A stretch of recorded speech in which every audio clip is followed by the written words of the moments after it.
What about Cloudhog? Yeah, that's it. I love Cloudhog. Fuck yeah, Cloudhog. Come on, pig!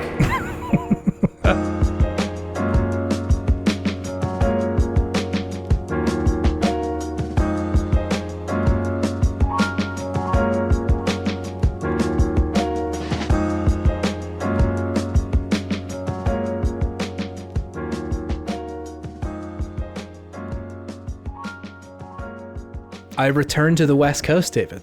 You're back. You've made your return. I have made the return of the Not King back to the West Coast. I was over on the East Coast trying to get Joe Biden to give Mega Man Legends another try. Yeah, he's not a big Legends fan. He's not big into those deck building games, grid-like combat games. Whoa. We are confusing Mega Man Battle Network with Mega Man Legends right now, which is God. They're all the same, Chase. I think we're gonna have to start this one over. We're gonna have to start a new recording. This one's already tainted. This is like, I need to find a new best friend. We're out. Video Game Podtimism, episode 86. My name is Chase, and this is David, a new person, a different man that I found. My name is David, and I'm definitely not David. I'm David. David with a B. I'm Dave Biden. Yeah, I traveled this last week. Nice. And being on a plane for that long merits a significant amount of time to play what we call video games. Video wiggles. I have played a lot of video games. Nice. Given the sheer amount of time on the plane. And here for you today, I'm here to talk about this. Hell yeah. I guess we are. I don't know why this is sounding a little sermon-y. For you today. Video I have games. brought like a tech pitch. I don't know what this vibe is. I apologize. We're introducing the new iPhone. Listen, today on Video Game Podtimism, we have the fastest, best processing power crammed into one episode of podcasting about video games. Here's somebody else to explain the shit that I just said. Probably the worst thing that Steve Jobs invented. Not everybody needs a tech talk. It's really unnecessary. Everybody needs to do it. Jobs set the precedent. Everyone's just copying at this point. I understand your Apples. You got a cool new little slick piece of hardware you want to show off. I understand that. But you get a DoorDash or something like that in there. Like, you're going to get these fucking chips so fast, my dude. You don't even understand. Listen, we can go to 7-Eleven for you. Ooh. Like, okay, they'll DoorDash, go to I get 7-Eleven? They actually will get a 7-Eleven. Oh my God. Have some decency, people. Go to 7-Eleven yourself. Sorry, this turned into corporate shill optimism. Yeah, sorry, we are not owned, nor do any of these companies pay for fucking advertising space. If you want to, Uber Eats, get at us. Yeah, we had a very good Drizzly experience today. That is true. Yo, actually, again, we've said this before. If any burrito company wants to get at us, please. At Alberto's specifically, any Sacramento-based taco shops. Yo, it's Video Game Podtimism. It's the Optimist video game variety show where two best friends talk about the wonderful world of gaming. My name is Chase, and I am currently situated in the Western time zone. Pacific, you might say. My name is David, and I'm currently situated in the burrito time zone. Oh, wow. That's really evocative. What do you think goes on in the burrito time zone? I imagine there's like beans and cheese like flying through the air. Yeah, I love that. There's just rivers of molten nacho cheese. Carne asada? Rivers of carne asada. Well, that's way better than what I was going to say. It's a little macabre, though, now that I'm saying it out loud. Just a river of meat is a little rough. That could either be a paradise or a hellscape. Yeah, it's like if you imagine it... Yeah, like, I mean, if you imagine it kind of like, ooh, nice, like some very hot, fresh, but like just like old, nasty carne asada flowing like a river. That's a little spoiled scary. Carne. It's November. It does not need to be this scary anymore. It doesn't. At least it's November, so it's cool. So it's going to not spoil as quickly. That is true. Hey. Have you been playing video games sponsored by DoorDash? I have been. Great. Could you tell me about those, please? Hades. Still deep back into Hades. Yeah. I can't quit. This feels like an addiction at this point, but I'm here for it. Yeah, it's still a very good game. Still very good. Still very fun. all other roguelikes are going to have a hard time comparing after this. It's a bummer. You rarely get these kind of games where it's like, I feel like I am going to be comparing games to this one for a long time. Yeah, for a while. Yeah. It's going to be like God of War. Yeah, like a Mario 64, Breath of the Wild, something where you're like, wow, this is significant. Yeah, just like, or Gex. Man. Or Gex. Gex, yeah. I mean, has anything ever topped Gex at this point? Not to me. I've never felt the highs that I felt when I played Gex Deep Cover Gecko. Did you mean to say I've never felt as high as I have? What did I say? You've never had the highs? I've never had the highs playing Gex Deep Cover Gecko. Yes, I did mean to say that I've never felt as high as when I played Gex Deep Cover Gecko. Nothing compares. Nothing compares. No. Beautiful game. The rest of my life has been downhill. Only to return slightly once I go play Gex Deep Cover Gecko. I just need quips, man. I need quips. If I need constant, irrelevant, near uninterpretable quips from a pop culture gecko. That sounds like Pauly Shore. Yeah, the difference between irrelevant and irreverent is very close with Gex. And yes, no, those two things are very non-distinguishable. So, no, I haven't played anything as good as Gex recently. Yeah, sure. Neither have I. But honestly, have I played anything else besides Hades and our game we're talking about? I don't think I have. I played a little bit of Yacht Dice with hell yeah, club games, Club 51 games. Worldwide Classics. When I went to LA to see some friends, we played some Chinese checkers. Hell yeah, nice. And I was winning, so everybody teamed up and made sure that I didn't win. Mallory put one of her pieces in my little triangle and just kept it there until her friend won. I'm not bitter about it. No, I'm not clearly bitter. not. Obviously not bitter. Yeah, so that's fun, I guess, right? That's a fun video game experience you had. And then it's also not a video game, but I did play a fun board game based on the movie Hocus Pocus. Is this recent? When did this board game come out? You were telling me a little bit about this before we recorded. It was in the new releases section of our local board game store, so I'm guessing recently. Because Disney now has like a board game division, I guess, because they also did that game, I don't know if you heard about it, Villainous, that came out a couple years back. That was actually pretty good too. Yeah, I heard it was fun. And then I saw it had like the same labeling for the company that Disney like does their proprietary board games with. Okay, I'll give it a shot. It was like $25. Pretty good. Sure. It was hard. It was hard, but it was good. It was fun. Hard to beat or hard to understand? A little bit of both, like any good board game, really. But yeah, it was all cooperative, but you can't like talk to your team, to anybody else. Okay. You can only ask them certain questions. Yeah. And then it's kind of like Uno, where you have to play different cards. So each card has like a different color and a different item on it. And there's like 5 different items and 5 different colors. And you have to stun each one of those Sanderson sister witches 3 times to win. And each one, there's like different requirements to stun it. It's like every card has to be a different color or the same color, or it has to be all the same item. And they can play spells if you play certain cards that have certain like markers on it. It was fun. I feel like we need a stinger for the board game section of Video Game Podtimism. I will put a dice roll sound effect into it to like start it off. Coming into the boardroom. I don't know. No, that was bad. That was bad. Stepping into the boardroom. Okay, yeah, now we're talking. Now we're talking. We'll work on it. I don't know if I'm totally happy with that one. What do you got? Do you have a stinger? Do you have a stinger off the top of your head, off the dome? Let's hear it. Dun, dun, dun, dun.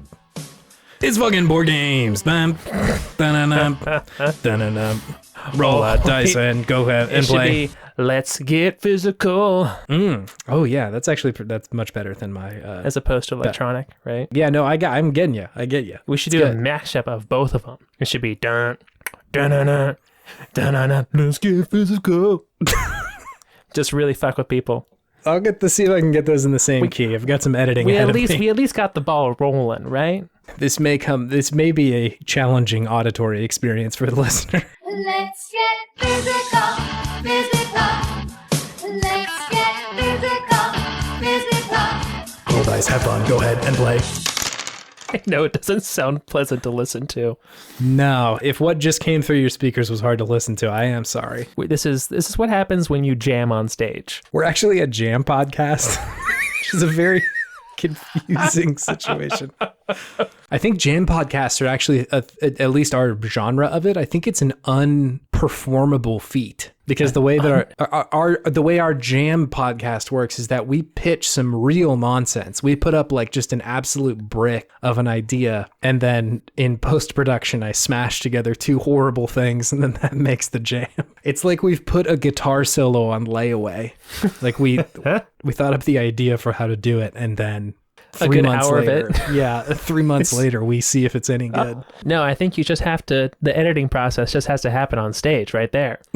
Just like a good hour of you just editing, and then you can make it. The most boring experience, just watching me click YouTube to MP3 converter, downloading a song, and then... You never know, man. People might be into it. I wouldn't watch me do this.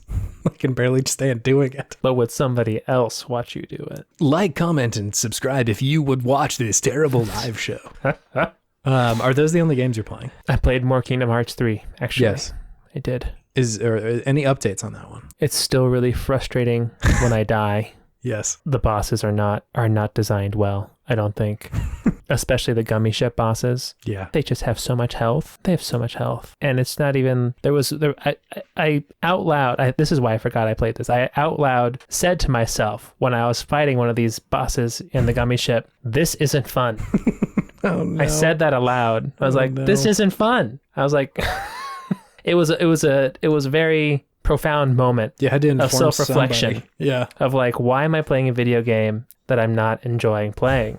And I'm like, because my 14-year-old self wants me really wants you to finish it. Yeah. So that's kind of where I am with the game. But I'm in the Frozen world now. I'm in Arendelle. Okay, cool. So really need to get Mallory's nieces over to watch me play this part. So they can think Uncle's really cool. Hanging out with Anna and Elsa and Olaf and everybody. Sure. But I mean, it's still just it vacillates between good and bad. Yeah. Not like amazing and terrible, but just like good and not so good, bad.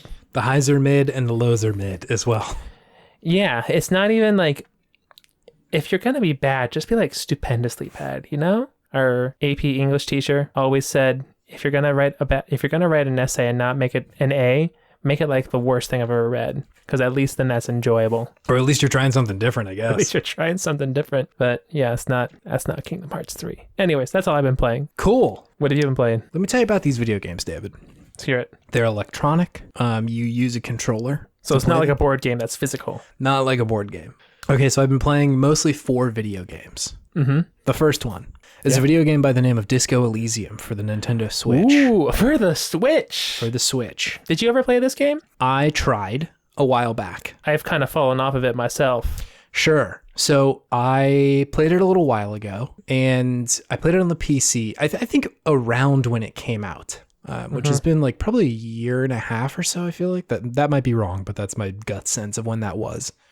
And I fell off pretty quickly. I think like I could see that the game was doing a lot and it seemed really cool. And the people who said, hey, this game is like some of the best shit of the year, I trusted. And so I was like, yes, I think this is good. But for lack of a better phrase, I think the game felt a little too big brain for me. Like... It was doing a lot, and I don't know that my my mind could like wrap my like head around it. I know the metaphor there was fucked, but my mind could wrap my head around it. That's kind of terrifying. Yeah, the visuals of it are a little scary if you try and visualize that. Shit right there. That's some Psychonaut shit. So yeah, I fell off it a little bit. It felt like there's some cool stuff going on here, but I don't think I had quite the patience or the right approach to it.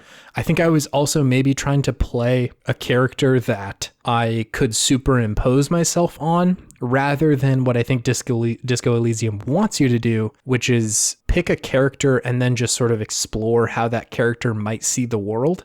Anyway, point being, I picked it up on Switch, and this is like the Final Cut version, which has the one thing that, again, I feel a little smooth-brained saying, but like it's got voiceover, which like really... Did the first one not have voiceover? No, it did not. Or at least the version I played. Maybe I just wasn't playing it with like sound on, but I don't remember there being voiceover. Your sound was just off. Yeah. I oftentimes play games with sound off, unfortunately enough. Sure. I hear you. Yeah, this has made it a lot more enjoyable because like often, so for people who maybe aren't familiar with Disco Elysium, it is a role-playing game where you inhabit this cop in like sort of a alternate history. It's a little unclear about exactly where the like story is taking place, but it's like some like French influenced. Yeah, it feels like some sort of Europe-ish. Yeah, maybe like it's got a bunch of stuff smashed together, but a lot of the names are vaguely French, and there's references to old kings, and like there's a lot of struggles with like different kinds of governance in the way that you might find in like an older European country. Yeah. But you wake up as this cop who like definitely has amnesia, and like his brain seems to be working in a very weird way. And the way that they conceptualize that is you have a shitload of what would be kind of like stats in other video games. So like, you know, your physical prowess or your like intelligence or your like sixth sense or something like that. They've got very wild names like Inner Island and shit like that for all those. I know. Inland Empire. Yes, that is exactly what it is. I'm not even great enough to come up with a fake version of the real thing. And anyway, these versions of your like thought process and your skills start to like interact with each other, like show up whenever something happens. So like I just chose the archetypical like big meathead as my character because like I remember on my first run that I ran into somebody who was really tough, and that like really stopped my game. Because I like didn't really know what to do about that. And I was like, I'm just going to solve that one problem right now by being a big, tough guy. And so oftentimes what'll come up is you have like parts of your brain that will like ping you and be like, hey, we should just like fix this by beating something up, or like, fuck you, I can jump high, or just like weird shit will pop into your head. And you can either respond to that or not respond to that, depending. Not to mention there are a lot of ways that like thought is represented in this game. It's all just like dialogue based. So oftentimes, you know, you'll run into something. So for example, last night in the game, at some point, my brain was like, hey, you've been saying a lot of really socialist and communist shit. Do you maybe want to like start actually doing something about that? And I was like, I don't know. What do you mean? It's like, well, you really seem to not like the rich people in this world. And you've said a lot of stuff about, you know, the rich and taxation and how like people should own their labor. You should start making this your thing. And like, just by like answering and engaging with that thought, it like becomes a major part of your game now. And that can happen with really anything, just depending on kind of how you speak to people. Yeah. It's really good. Like I agree with a lot of the takes that were had. I think I just wasn't playing this game in the way that it demands to be played.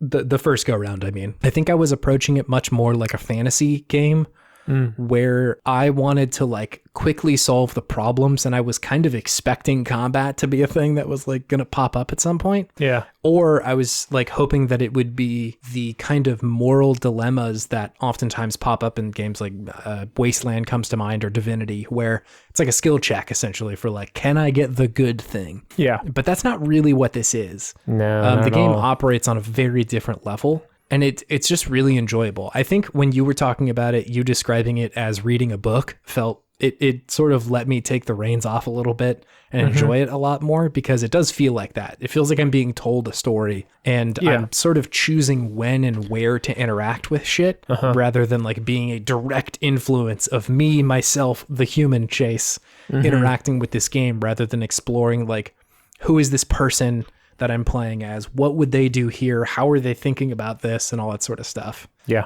I don't know. It's enjoyable to me in a way that it really wasn't the first time. Nice.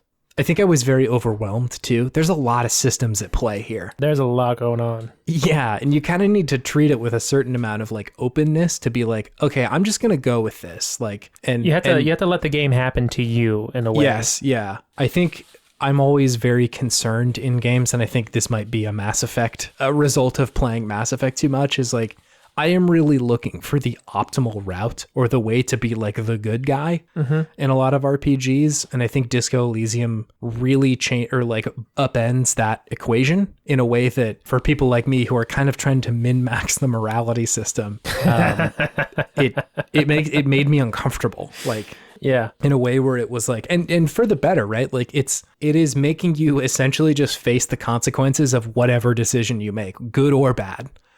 Whereas in Mass Effect, it's like, I want to be close to my friends, therefore I'm going Paragon. Yeah. Whereas this one is like, you can say some shit to this person if you want to, or you might be trying to do the good thing and it totally fucking blows up in your face and they don't want to talk to you anymore. You know, like Both ways you can fuck up still. yes. And so it makes you feel those like consequences very acutely. I died reading a book. Yes, I've died quite a few times as well. It's the weirdest shit. I passed out just remembering what appears to be maybe my ex. I'm not even sure, Right. which was really Yeah. good. It's really fun. Like it's constantly surprising me in ways that are really charming and cool. Yeah, if anybody here has had a similar experience with Disco Elysium, I would maybe try the voiceover version and put headphones in. It just makes it so much more clear when different parts of your brain are talking to you.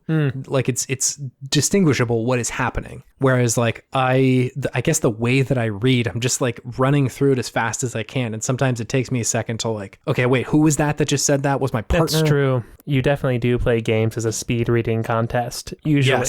Yes. From what I remember, at least. And this game, that's the game. Yeah. Is Is the reading. Yeah. Yeah. And yeah, I think usually, and I'm not sure if this is just how I learned how to read, I'm usually trying to grasp at the gist of what somebody's saying, not necessarily every single word that they are saying. Yeah. And this game really wants you to hang on every word, and rightfully so. The writing in it is crazy. Really Like, good. It's really, really good. Like some of the stuff in there, it's like prose level, incredible writing where like they will just drop a sentence in somewhere that like was a side quest on a side quest, and they're dropping some wild shit. I'm like, that is really good writing. How are you just gonna like shove this in a corner over here? And isn't the narrator so good? Yeah, the narrator's phenomenal. Like The voice actor for the narrator is so good.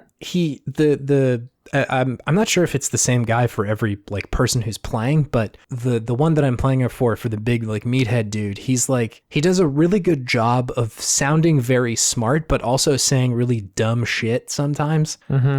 Just the way that it presents itself is hilarious. And also being purposefully ambiguous about how you're understanding something, like the way that it's conceptualizing itself. They could take the shortcut and just say like, you find your shoe outside, but they describe it in such a lengthier way and dependent on how you're playing it too. Like it's fun. Yeah. So I think, yeah, taking a step back and just being like, okay, game, I'm going to see what you got, rather than me being like, I'm going to get in there and do the good ending. Like it's a better way to play it. Just do it. Yeah. Yeah. Nice.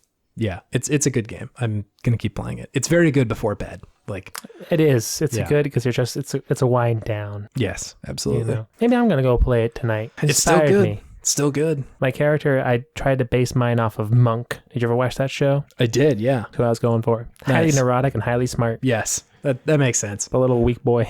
Very yeah, different than your guy, I think. The first time I played it, I tried to make a character who was just like deep, like very high in empathy and like incredibly weak. And I'm playing nearly the polar opposite, and it's like almost more enjoyable. It's just like the way that this dude approaches stuff is damn near funny a lot of the time because he's so dumb. There's that part in the beginning, like I don't know if you talk to these guys, but there's these like two older like war vets who are playing like a game of like ball or something like that. Yeah. And you go over and like, as the big beefy guy, you're like, oh, fuck yeah, they're playing ball. It's time. You got to go get up in there and show them what's what. And like, you go over and you have this high chance of success. He picks up a ball and just like shot puts it into the ocean. And they're like, what the fuck was that? You owe us a ball, dude. That's not what we're playing right now.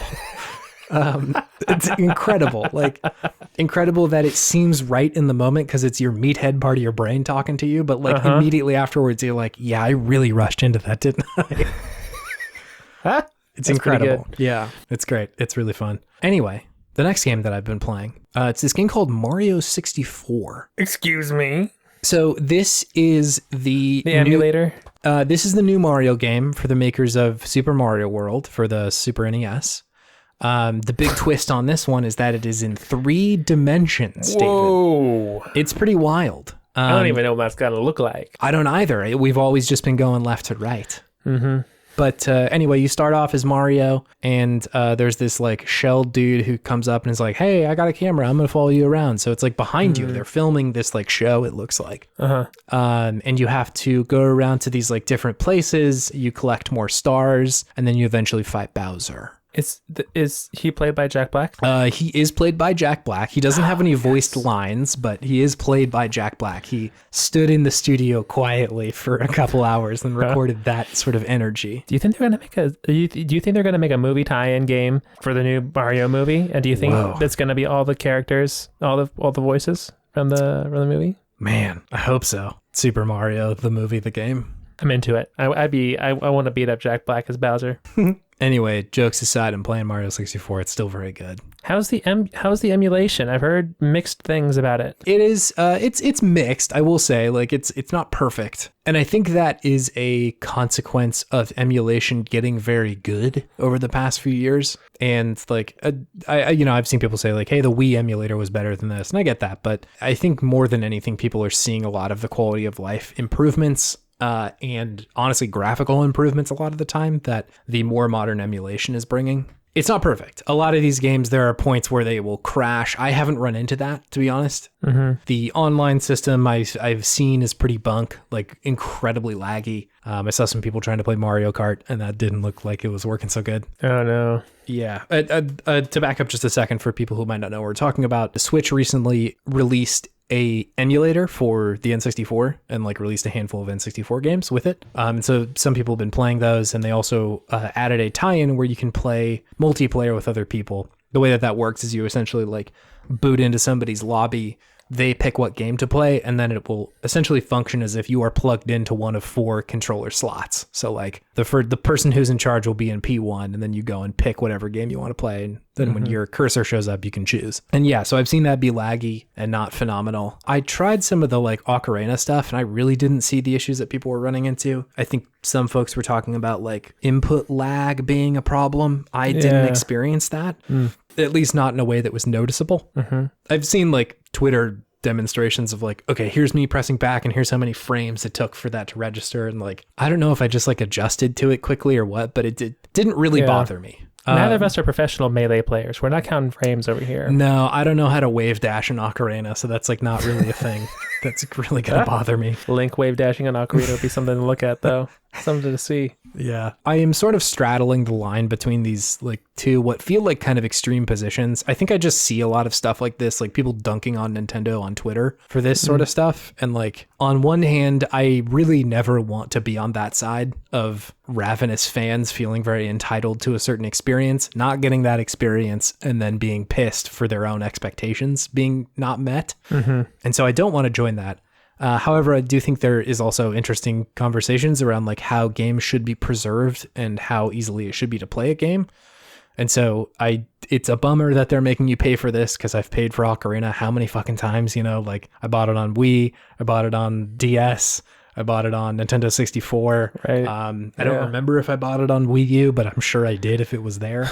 Yeah. And so like that part of it is kind of a bummer. I get that there's probably some work to be done in translating those from one system to another system, but at the same time, I do think we should have a better way of doing this. I don't know if that is like a unified sort of solution from an emulation perspective. Like Nintendo has a console or something that they release as a standalone that's like, this is our backwards compatible thing. Mm-hmm. Like games for Switch won't play on this, but everything before this will. And then they just sort of add to that over time or what? But like, it's a bummer that it is such a hard problem to solve, at least from the perspective of Nintendo or any company, right? A lot of companies are struggling with this. And so, yeah, on one hand, I'm having a good time playing through Mario 64 and Ocarina, and, you know, dunking on Twitter is a bummer.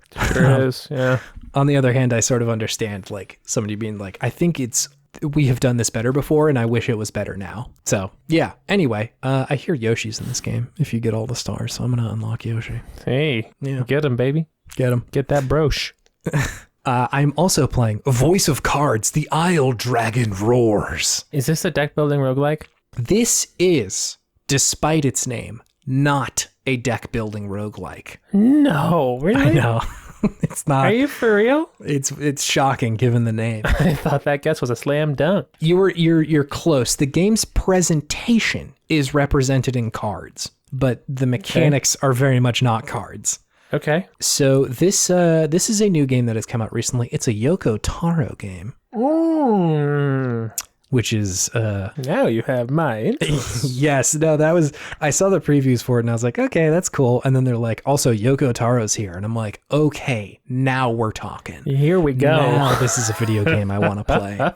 Yoko Taro being the director of Nier Automata, among a bunch of other shit. But like, dude has worked on some video games that are very good. Sure has, my God. So the way the game plays out is it's this interesting combination of what feels like maybe a tabletop game. It like feels like D&D. There is a narrator speaking to you and describing what is going on. And at the same time, there are cards on the table that are supposed to represent like what the physical things that are happening are. So the simplest example is the narrator will describe to you, you and your party enter a dark cave. And then on this like literally wooden table in front of you, this is all you're seeing.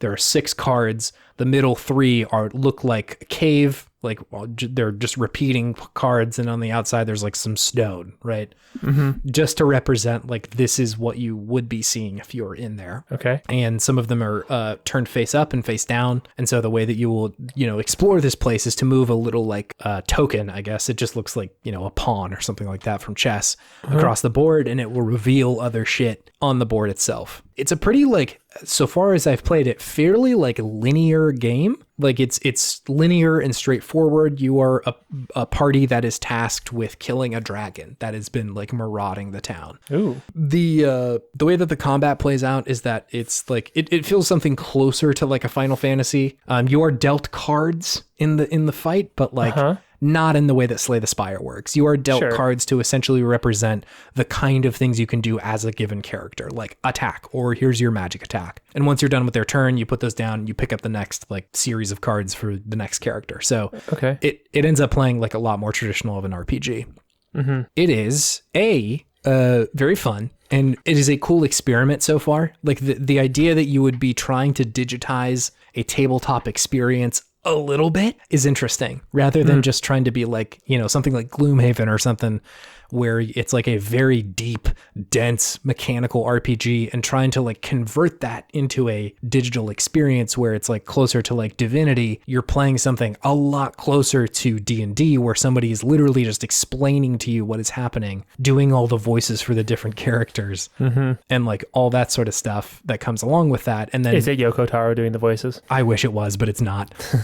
No, the person who does the voice acting and descriptions is really good, actually. It's pretty fun. But rather than doing all that, you've got like a very minimal representation of the physical space that you're inhabiting. It feels like it shouldn't work, but it really does. Like, I feel like that description sounds like a very boring game, but I'm having a really good time with it. And like the way that it does exploration is incredibly fun. The art is very good for like the characters and like all that sort of stuff. So that's great. I am not super far into it. I'm like maybe a handful of hours. And so far it hasn't gotten Yoko Taro'd really hard yet. Just you wait. I'm interested to see if it does, because I could see this game just being like the experiment of this game being the way that it's presented and the way that it plays out rather than the narrative. But I'm also sort of waiting around like, is this going to get very Yoko Taro soon? Are we going to be talking about like cycles of violence pretty soon? So good. It's very good. So yeah, I'm very interested in kind of seeing where this goes. But so far it's really enjoyable. That's Voice of Cards. Yeah. The Isle Dragon Roars. The Isle Dragon Roars. It's so evocative. I love it. It's very good. The final game that I've been playing this week.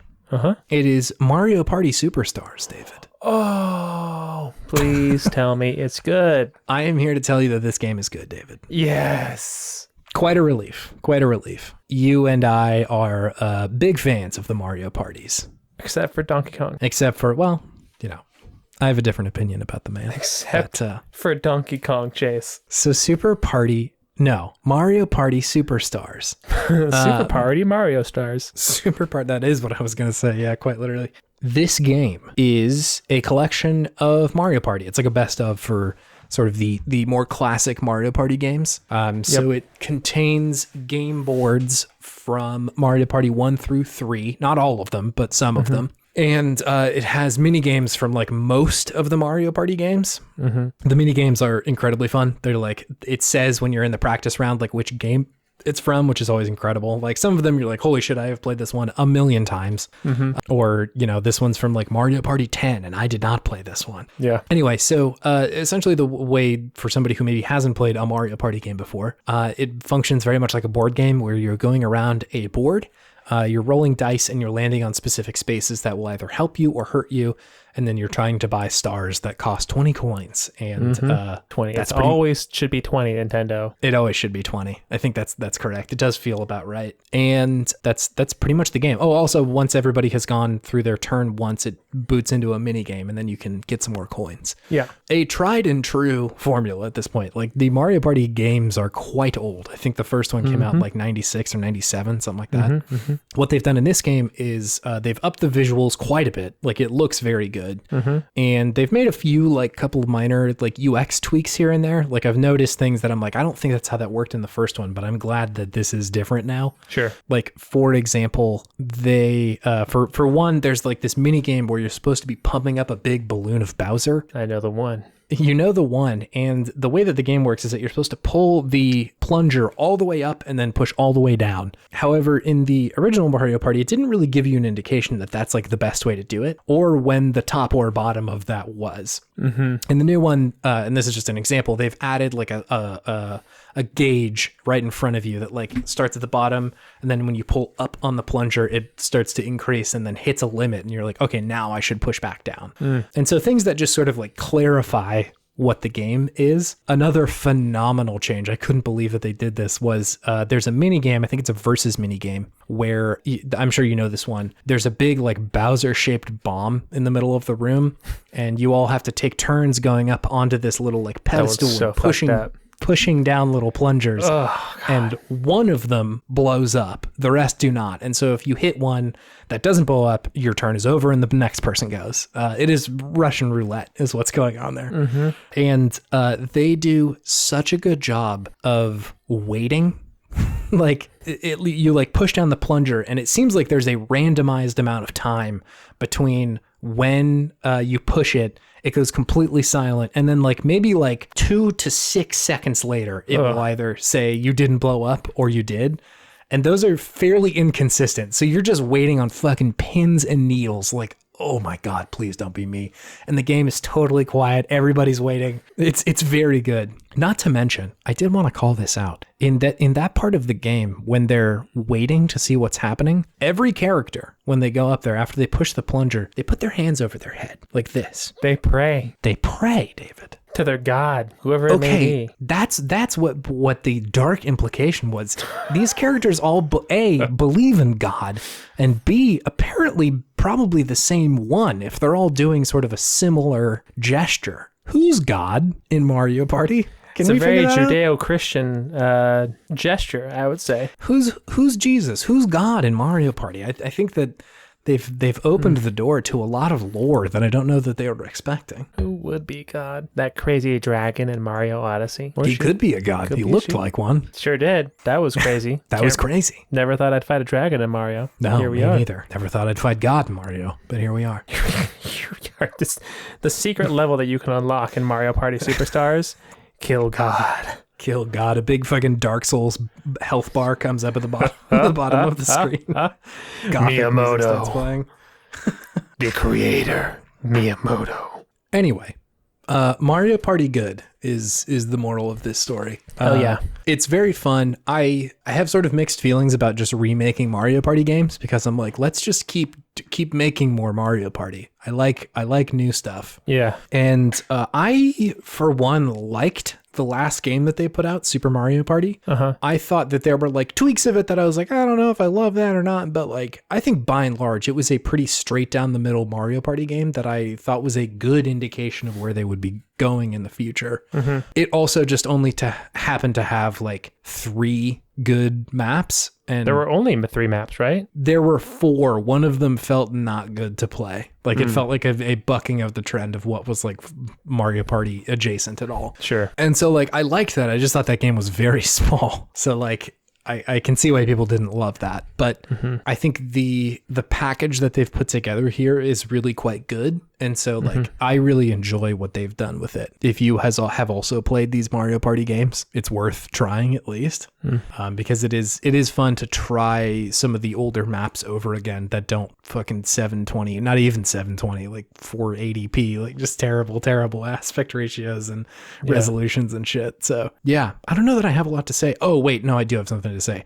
You can emote in this game. Man, is it fun, David. You can emote at any point during anyone's turn, except I think your own. You can like pull up a series of emotes, and some of them are specific to your character. And I'm already tilted. It's fun. I am already tilted from fucking Donkey Kong, dude. There's one of So DK upset where already. he's like kind of doing a little smirk, and it just says hi. I'm like, I know you're gonna be so mad at this in this man's face. I don't want it. I don't want it. It's really great. Oh no. When are they gonna stop beating around the bush and just finally make the Mario Party versus WarioWare game we all want? Just like speed Mario Party. Just it's going as fast as it possibly can. Lightning round Mario Party.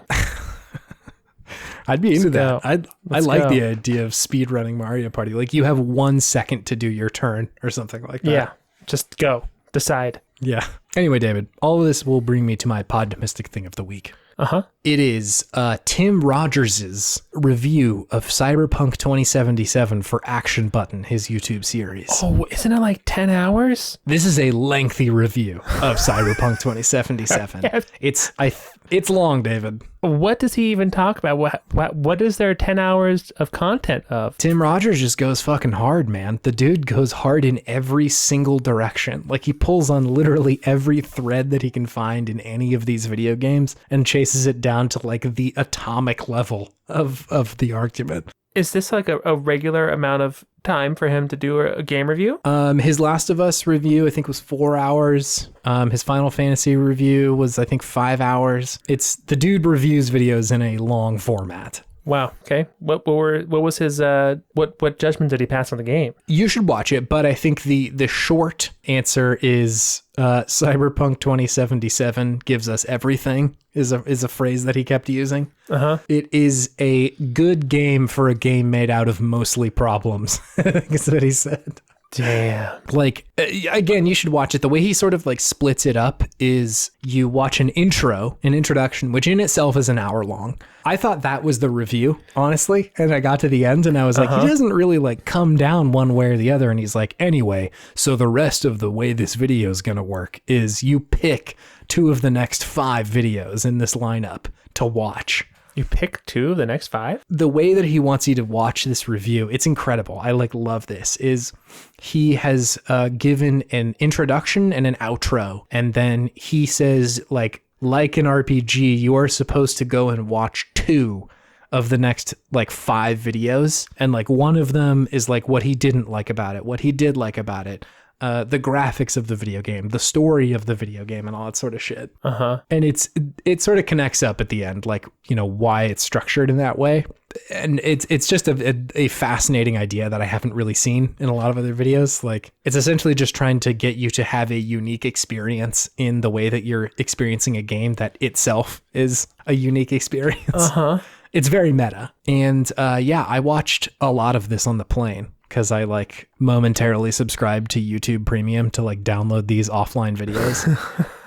It filled up nearly my entire iPhone. Oh, damn. It's a lot of space consumed by these long videos. Damn. All right. But there's just something very soothing about the way that Tim Rogers reviews videos. It is maximalist in a way that I don't see other reviewers talking about video games. In a way that I really enjoy. Like, it is not a buyer's guide, nor is it trying to very concisely say something specific about this video game. He is really just like ripping open every single train of thought that he has about these games. And so it's really fun to kind of just like follow him through these like meandering 2-hour-long diatribes about why like the graphics look the certain way that they do. And it is also like laden with these like personal stories of him getting sick over the like past few years. And like, it's so wild and like effective in a way that I wasn't expecting from a fucking game review. He got sick? Yeah, like he was having a lot of health issues. Elf issues. And we'll just kind of like sprinkle these in. It's like the transition is natural, but like it'll go from talking about like, you know, this, that, and the other thing. And we're talking about this, about the game.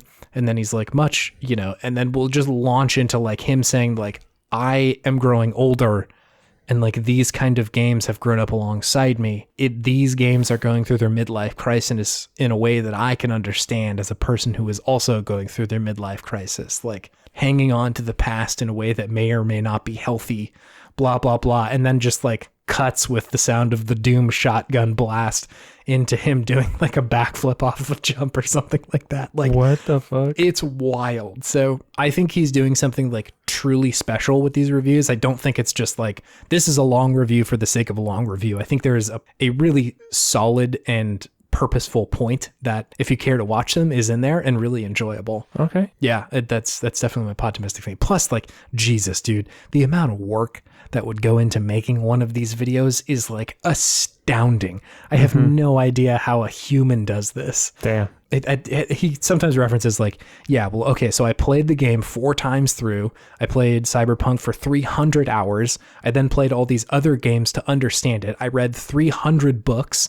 I cut down my footage into like this amount of time, and like crazy, like just Damn. a staggering amount of work goes into this stuff in a way that like really makes me trust whatever he's saying, rather than just some bozo who goes on Twitter and says this game sucks. Damn. Yeah, It's those good. are never helpful. No, they're really not. That's Cool. my Podtimistic thing of the week. Hell David, yeah. is there something fueling your sense of Podtimism this week? There is, Chase. What is it? It's control stick nubbins. Okay, oddly specific. Specifically the nub. Specifically the nub extenders that you can get. Do I know what these are? I don't know if I know what these are. There's little things that like stick on to the top of your control sticks on the controller, and then they make them taller. Okay. Have you seen these before? Do you need me to go get it to show you? Let me just Google it. I'm sure that would be faster. Okay, I see what you're talking about. This is good for you. You like this. I like these. Okay, what do they do for you? It's more comfortable. Okay, how? Cuts down on the amount of flexion I have to do Okay. when I put my thumbs on my controller. Yeah. And with the less flexion you have more ability to use your flexor muscles for more precise and less strenuous motion. Interesting. So it actually is a little bit easier, and it also makes you able to be more precise with like first-person shooters. I haven't tried that yet, but since you are higher up, it increases like the fine amount of like angle you can make on the controller, if that makes sense. I think I know what increases you're your saying, accuracy. So yeah, they're really comfortable too, That's wild. and they just go right on top of the little control stick. And they're a little rubbery, and they're a little textured, and I like texture on my controllers, and I feel good. Especially for the PlayStation controllers. I found that my PS5 control sticks already were getting a little worn down, just like the PS4 ones would. They just kind of get like really soft, and they don't get like that tacky feeling that I really like in a controller. Yeah. And these really make it a lot nicer. Hell yeah. I like that. That's great. Yeah, and they were like a little freebie too, because I was at the game store when I bought that board game. And I was just there. I was like looking through. I'm like, oh, they have a PS5 controller charging station here. Why the hell not? I need one of those. So I bought that, and just like in the back, it's just like got like 5 different types of control stick nubbins for you, baby. Here you go. Here's some nubs. Knock yourself out. Here's some nubs on the side. That's great. Just sidebar tangentially, the controller charging station is a fucking godsend. Oh, it's so nice. Oh my God. Just makes it look so much cleaner as well when they're just sitting there. I've had, with the increase in technology that supports USB-C, I feel like I've just got like USB-C cords strewn around my house. So many. I had like 0 a year ago, and I got like 10. Yeah, I've got so many. It's wild. That's handy sometimes, but like when I'm just covered in USB-C and lightning cables on my own couch, I'm like, maybe there's a better solution to this, and the charging station really helps me just plunk them on down in there. Do you want to move on to our main thing, David? Yeah, let's do it.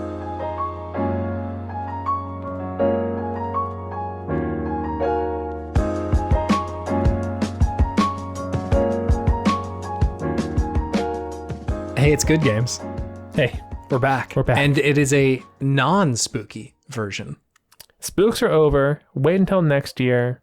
Yeah, sorry, but they're out. I'm gonna play that the spooky soundtrack, the da-na-na, but have it be major instead. That's gotta sound cool. I love it.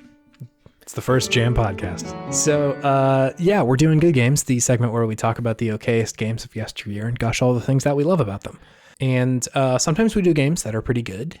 Mm-hmm. So we're maybe doing another one of those. Kind of mixed. Kind of mixed on this one. Oh, okay. Not me personally. The reviews, okay. I should say. Sure.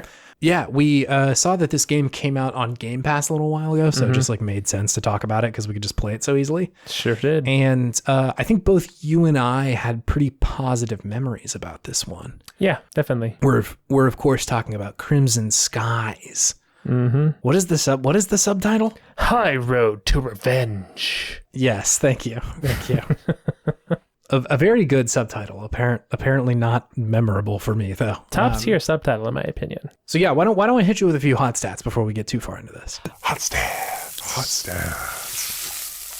Okay, so Crimson Skies came out October 21st of 2003 for Xbox. This was the second game in this series. I think it's worth calling out. There was another one that came out before this for the PC only, I'm pretty sure. I don't think this was a console release. Mm-hmm. And yeah, so it was continuing on that series. Mm-hmm. It was made by this company called FASA Studios, FASA. FAFSA? It was made by the FAFSA of California. Shouts out anybody who went to California. I know, dude, so bad. It was made by the ACT. Oh God. I didn't take the ACT. Did you take the ACT? I think I did, yeah. I think I did better on that one than I did the SAT, unfortunately enough. Now you know about Chase's education. Now you know about my education, my long road to graduating. FASA Studios also made a handful of other games. Most notably were Mech Commander, the Mech Warrior 4, Mech Assault, and the 2007 version of Shadowrun. So some games that they made. I liked Mech Warrior. Mech Warrior is good. That's all I remember from the Mech Warriors. Yeah, it's a good game. I do have a review of Crimson Skies from our friends at Joe Video. Yes, that is correct. I have taken Joe Video's review of this game. I have run it through Google Translate from one language to another, eventually arriving back in English to better understand what they were trying to say. So without further ado, let me recite what Joe Video had to say. Mm-hmm. Black Mill is fun and unique. You can enjoy abstinence alone or with others. Unlike many luxury balloons, this retro nature environment is full of action and special effects. 80 out of 100. You can enjoy abstinence alone or with others. It's really great. That was a real gem. Truer words have never been spoken by Joe Video. You can enjoy abstinence with anybody. Or by yourself. Really fucking true. I am enjoying abstinence right now. Currently enjoying abstinence. This very moment. Damn. And what's the Black Mill? Black Mill is fun and unique. I realized I found a secret Google hack for all you translator heads out there. Whoa. If you uncapitalize the names of the video game, they'll start actually translating. Because I kept seeing Crimson Skies show up over and over again. And I'm like, can I fuck this up a little bit better? And so I uncapitalized Crimson Skies. And so it started getting wrapped around the gears of the nasty translation machine that we've made. Oh, which is very That is satisfying. an evocative image. Wrapped around the gears of the nasty translation machine. Ugh. Just get you in there. Oh, get you all chewed up. I don't want that. That sounds bad. That sounds like it's going to hurt me. It certainly hurt this review. Black Mill. That abstinence thing is pretty fucking good. That's pretty amazing. I like that one. Hey, could you tell me what this video game is, David? Yeah, I can.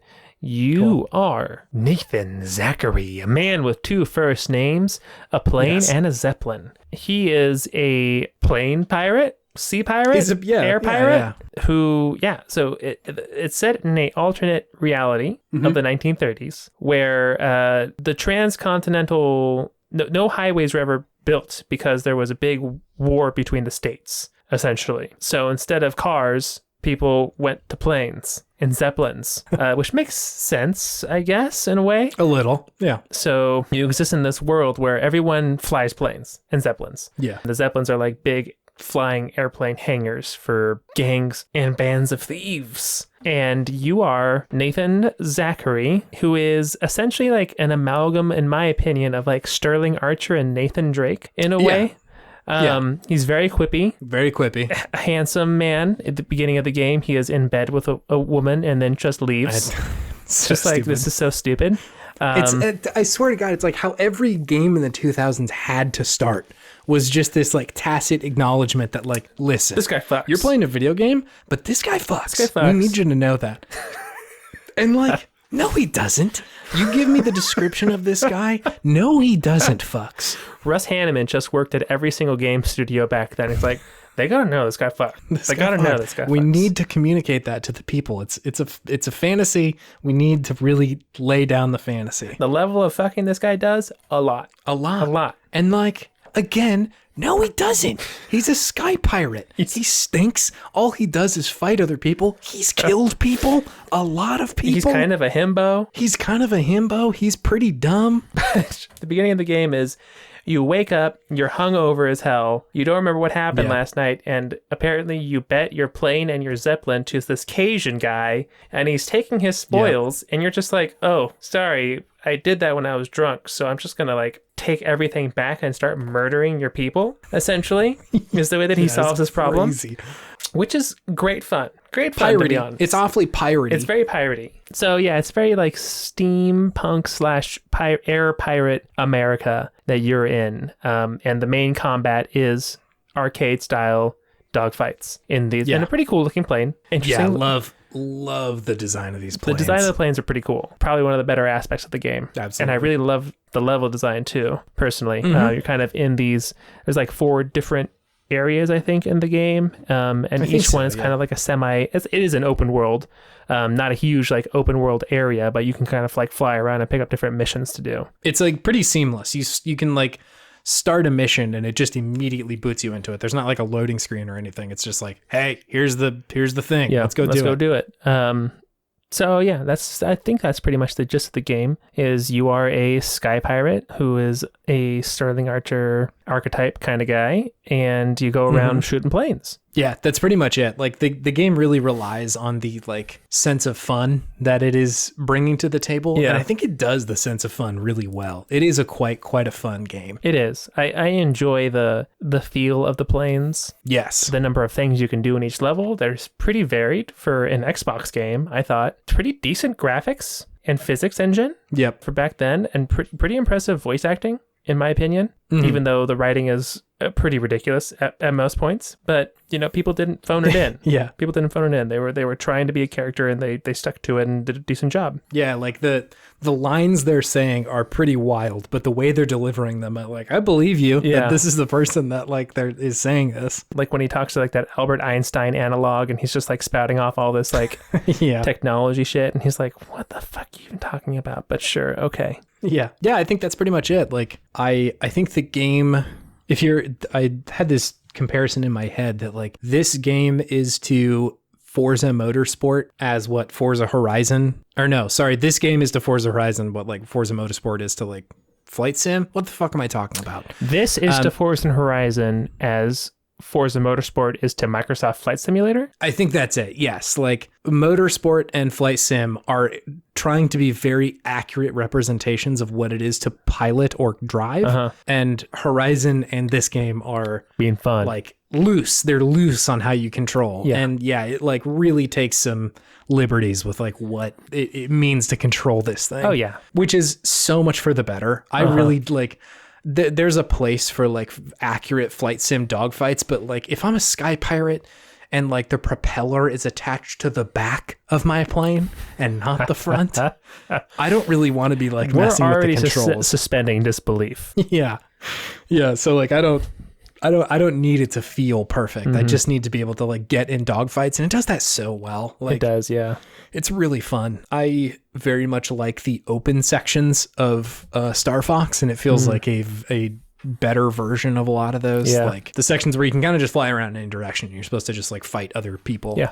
And like it's good. It feels good. So as you may have noticed, we're already in the gushing section of this segment. But this game I feel like has a lot to love. It was like reviewed okay. I think like there were some people who liked it, but there were some people who really didn't. And I think I fall definitely on the side of like enjoying this game. There's parts of it that aren't perfect. I think it can get repetitive in certain spots. I think some of the environments can start to look a little similar, and like the missions become a little bit similar. They oftentimes break down into fight little planes and then fight a Zeppelin. And like that's the mission. Yeah, pretty much. Yeah. I think the like weird sort of shorthand they have for a lot of like Creole people isn't phenomenal, and like feels kind of bad. It feels kind of bad, and like that goes on in the game. Like there are other representations of people that I'm like, that feels stupid, and like a shorthand that isn't accurate. And so that stuff kind of stinks. And it's a game that came out 20 years ago, so it's not going to look perfect. But I think like all that considered, there's still a lot of fun in just the mechanics of it. I think that the physical feel of piloting these planes is at times just like sublime. It feels so good to like really be like locked into a fight with like a couple other planes, and you're like hitting on the brakes to try and turn on them a little bit, and like you're kind of getting there. You're just like shooting your guns as fast as you can, and like some other dude comes flying by your head, and it's like terrifying. You're not really sure what's going to happen. You're flying super close to the water, and you're like, oh fuck, am I going to hit this? Like that sort of stuff is really good. It's really, really good. So yeah, I loved that part of it. I loved that there are so many kinds of planes that you can fly. There's a lot. Yeah. 10 or 12 of those fuckers in here. And a lot of them play fairly differently. Like your main one, it's pretty standard. Like you have a machine gun and like a missile. But one of the ones you get almost immediately after that, one of the Creole planes, it kind of has like a shotgun attached to it. Yeah. Which is like kind of a joy. Like it's fun because it forces you to like get really close to your enemy and then just like blast away. And it's usually very effective. Like real effective when you get up close and blast someone with an air shotgun. Yeah.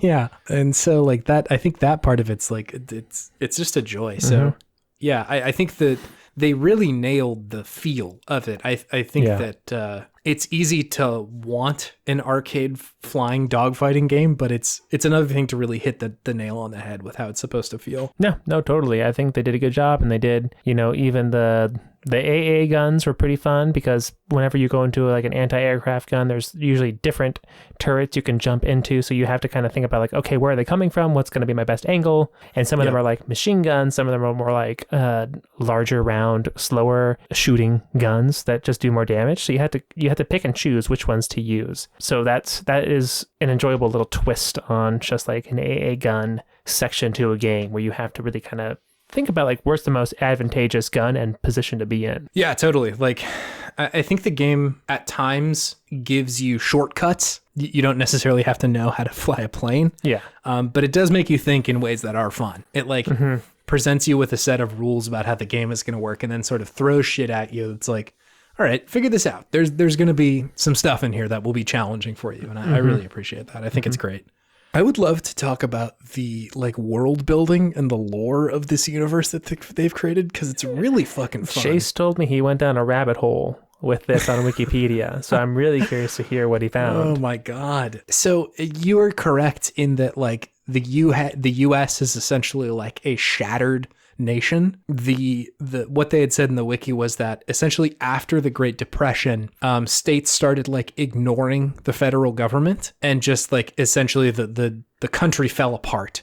A bunch of these like states joined into like one singular unit and like sort of formed these like nation states. I think the creator had said he was trying to kind of represent the like Balkans, the Balkan states. And man, it's just like, I kind of love alternate history United States. Oh yeah. I think that's really fun. It is fun. Like it's, I'm sure this is, very Western and America centric, but it's hard for me to picture what an alternate United States looks like sometimes, just based on, the fact it's been around a little while. Definitely not as long as literally any other longer term country, but like sometimes I wonder like, what would it look like if this happened or that happened? And it's like kind of fascinating to imagine it turning into a series of like nation states and where those lines would fall down, like what place would turn into what place.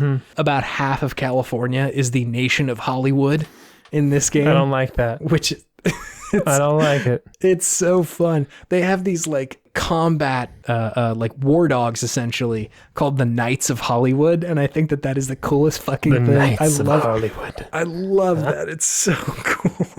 Just overwhelmingly like set in this, like, I think somebody called it diesel punk, which I really like. Yeah. I see that. It's just it's so much fun. Anyway, yeah, so like looking at maps of this shit is just like a fascinating experience of like, okay, what is this place? You know, there's like Free Colorado and shit like that. And it used to incorporate Utah, which at this point is just Utah. I know. I like Utah's just its own thing. They used to be a part of the same like alliance, but at a certain point, Utah seceded from Free Colorado and became its own thing again. A lot of Native American territories, which I really appreciate, which I saw in the game, if they were like awfully dangerous places to be because they had their borders totally closed, which I was like, that checks out. Like, I bet any smart nation would just be like, hey, fuck everything else out there. We're going to close our borders and chill until this is like not a big issue. Yeah. Which is phenomenal. The Republic of Texas, obviously. It's just Texas and Oklahoma. Yeah, exactly. You've got the Protectorate of the Outer Banks on the East Coast. Cool name. Which I loved. Cool name. Very good naming in this video game. They've got like next to Bungie with naming like spaceships and shit. This one does a very good job of naming like diesel punk stuff. Because that's what like it's the Carolinas, right? That one. I believe so. Yeah, it's like sort of on the southern or the like eastern coast of the United States. You of course got New York City. Same thing. Just New York City. That's it. That's it. So yeah, it's like I love just falling down this rabbit hole of somebody has like thought through a lot of lore here. Yeah, it's so much fun. Jordan Weissman was one of the producers of this game, and he co-founded FASA. And he like, dude is kind of prolific. He's worked on a lot of shit and is seemingly constantly just doing some other thing. And he was originally from like the board game world. He was a tabletop dude who was like making board games and shit. Ooh. And so I think it kind of makes sense that they would make this game and it would be so like meticulously thought out as far as the world building goes. I think that there's these interviews I kept seeing where they talked about how him and his like co-founder were for a long time had the idea of Crimson Skies. They had this idea for a really long time and they're like, we just need to like get this onto paper because it seems so much fun. I think they had originally prototyped it as a board game too, which is at least from my education, a very good and quick way to see if a game is fun. Sure. Which is great. He also, this is totally tangential, but he also founded the company 42 Entertainment, which did the augmented reality game I Love Bees. Did you ever hear about this? No. So I Love Bees was this ARG from like the mid 2000s that was actually a viral marketing campaign to promote Halo 2. Really? It's fascinating. If you ever get a chance, like kind of do some reading on this because it's a very wild story. Essentially, like people who I think the wiki that I was reading said that folks who were in previous times like involved in ARGs or like the like were sent these like packages that were seemingly like misaddressed or like addressed to them, but it was like maybe you're a little bit confused about why it's there. And it led you to this website that looked like it had been hacked. And a bunch of people got this at the same time. And they essentially started like trying to find these like geolocations to get like clues towards this larger game that they were playing, which eventually culminated in this like Halo 2 stuff, which I find kind of a funny. So weird. Yeah, like out of nowhere, Halo 2. Yeah. You can dual wield now. There was this story that I saw where I think it was some dude, there were these public payphones that would ring every now and then, specifically in regard to I Love Bees. And you would have to know that they're going to ring at a certain time. And this dude was, what was it? Hurricane Florence was about to hit wherever he was. And he was like staying on the phone to try and get a little bit more information about I Love Bees. But Weissman was like talking about making these ARGs, and it was just pretty interesting hearing him talk about like how he wanted to make a game that was like happening at the same time for everyone, which is like pretty inventive. I find that like a pretty interesting way to approach game design. And I know that there is a game that I'm currently playing that has some ARG included stuff. I cannot tell you which video game because it will totally ruin part of that video game. I'm sure I will talk about it once the ARG stuff is a little bit more nailed to the ground and the game has been played a little bit more, but it's a good time. Anyway, the sidebar, but 42 Entertainment also did an ARG for Nine Inch Nails' Year Zero album. What? Yeah, I thought that was fun. Weird. They made a Crimson Skies board game too, right? I think so. Yeah, I saw that when I was looking around the wiki. It makes sense given the familiarity with a lot of these people to board games. 7.1 on Board Game Geek. Hey, that's a not bad. respectable score. Yeah. So anyway, yeah, what's cool about this game? Sky Pirates fucking are cool. The game feels good. Yep. In the first game, the rival is named Johnny Johnson. I love that. Johnny. That feels like a fake name that we came up with on the spot. Absolutely. Absolutely. It may Johnny have Johnson. been. It was us the whole time. The naming of that character is actually an ARG that we created. We are FASA. We are the remnants. Also, total sidebar, the person who played Dr. Fossenbinder, the Einstein stand-in, is the same dude who narrates the Mass Effect Codex entries. That is a very wild fact right there. Bit of a deep cut, yeah. That's a very deep cut. That's to the bone, baby. So yeah, I like this game a lot. I played a fair. Did you said you played this one I played recently, yeah? Yeah, I played a pretty substantial amount of it, I'd say. Pretty good amount of it. It's good. I like this game. It's still fun. It still runs into the issue that most dogfighting games have, which is I just totally get lost sometimes in the sky or space or wherever I am for a good couple seconds every 5 or 6 times during a dogfight. Just confuses where I am, and I don't know how to use my rolls to get out because I'm afraid I'm just gonna fly myself into the ocean, which had happened quite a few times. So it's somewhat terrifying in that way. Yeah. But yeah, I think that is some sort of secret sauce needs to come out that can fix that in a dogfighting game to make it just a little more user friendly, for people like me, smooth brained dogfighters.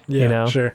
But still very fun. I think that there's a certain enjoyment that I get out of that disorientation. I like getting lost in when I'm just so locked onto somebody that I kind of forget about where I am orientation wise. That it's kind of fun. It's I am so focused on the task that I come out of it after I've beaten someone. I'm like, which way is up right now? Right. Yeah. But yeah, you're right. I think what was it? I think it was the most recent TIE Fighter.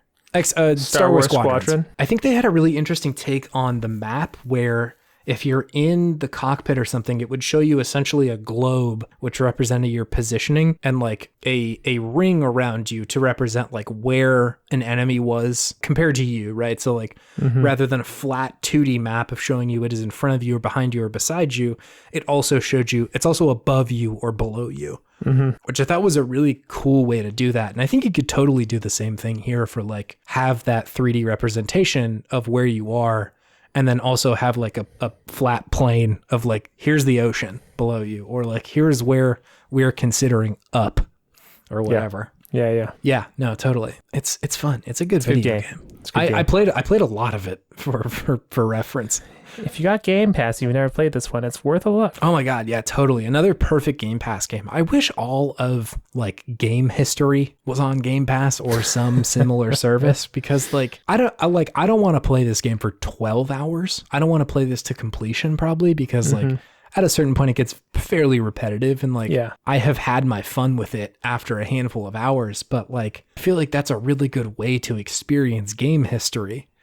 Is pop in, see what it has to offer. If it's a game that is touting its story, maybe you should finish it. But if it's not, gotten what the game is, right?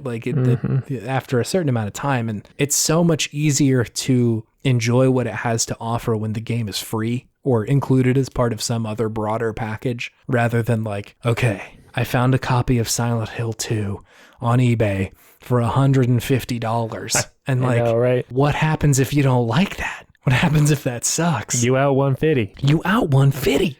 And so that's a painful experience, rather than me clicking download on Crimson Skies, having access to it, playing it for a few hours and saying, wow, I loved that experience, and having lost nothing. My physical experience is the same as it was the day before. Exactly. Yeah. So I do wish that this was a much more common experience. In the same way that I feel like Game Pass is rewiring my brain a little bit. Be more okay with dropping a game if I don't really like it after a handful of hours. Totally. Or being totally okay with only having played a little bit of a game and calling that a complete experience. You play Kingdom Hearts 3 and you get Stockholm Syndrome. And you trudge through it like you have to fucking find home. You have to get through this to get to the end. I just gotta find my way through. It's the end of Homeward Bound, and you're the final dog cresting the hill. Shadow! I'm just trying to get past Kingdom Hearts. You have to learn to let go, David. God. The ending was so fucked up, dude. Dude, Homeward Bound is fucked. The ending of that, everything ends up okay. Spoilers for Homeward Bound, the 19-9 movie. Mm-hmm. The dog explaining to one other dog that the lesson he has to learn is how to let go. Fuck you. I've got a day to live. I've got like my life to exist in. The moment that I think about that, that's it for the day. I don't know how to grapple with two dogs reckoning with their own deaths and how their lives are finite. Fuck you. So Homeward Bound failed in teaching you that lesson when you were younger. It taught it to me too hard, David. I learned that lesson too hard and too fast. It went too hard in the paint. Make Chase a cut an metaphor. elbow to the chin. I was knocked on my ass and I didn't get a foul call, dude. What happened? Just like, this is unfair. This is wrong. Refs, please. Your parents just looking at you like, learn, son. You gonna learn today, Chase. The trauma still being grappled with. Homeward Bound. Anyway, Homeward Bound for Game of the Year. It's coming in hot. It's coming hot. Homeward Bound for the Xbox 360. Make it a VR game. Make it a VR ARG. Get on it, 42 Entertainment, please. Here we go. The people need it. The people need it to finally process that trauma we sustained as children. Please, I need it personally. Chase Just needs me. it. At least Chase needs it.